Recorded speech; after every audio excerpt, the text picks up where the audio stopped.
What is the മാവൽ cliche things. ഞാൻ എന്താണ് മാവലിനെ cliche എന്ന് വിളിച്ചുകൊണ്ടിരുന്നത്. അതായത് പറഞ്ഞു വരുവാണെന്നുണ്ടെങ്കിൽ എൻഡ് ഗെയിമിന് ശേഷം മാവൽ ചത്ത് കിടക്കുകയാണ്. മാവലിന്റെ ഒരു സ്ഥിരം കണ്ടിന്യൂസ് വാച്ചേഴ്സ് ആയിട്ടുള്ള ഒരുപാട് പേര് മാവലിനെ ഫോളോ ചെയ്യുന്നത് നിർത്തി.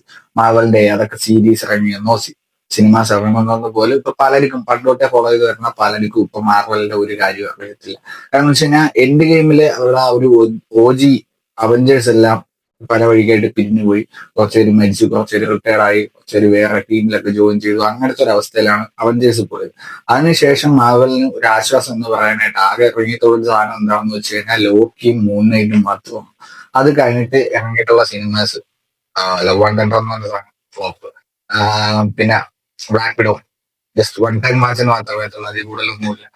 പിന്നെ ഇറങ്ങിയിട്ടുള്ളതിൽ വർക്കണ്ട ഫോർ അത് കുഴപ്പമില്ല.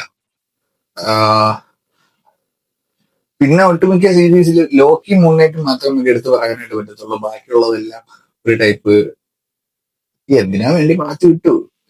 പിന്നെ എടുത്ത് പറയാനായിട്ട് കൊള്ളാമെന്ന് തോന്നിയത് എന്നെ വെച്ചാൽ എനിക്ക് കണ്ടിട്ട് കൊള്ളാമെന്ന് തോന്നിയ സാധനം എന്ന് വെച്ച് കഴിഞ്ഞാൽ ഒന്ന് ഡോക്ടർ സ്ട്രേഞ്ചിന്റെ മൾട്ടിവേഴ്സൽ മാനസ് കൊള്ളായിരുന്നു, പിന്നെ നോവേ ഹോമും കൊള്ളായിരുന്നു.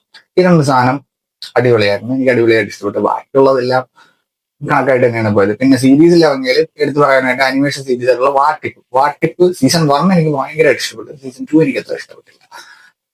വാട്ടിപ്പും അതും കണക്ക്.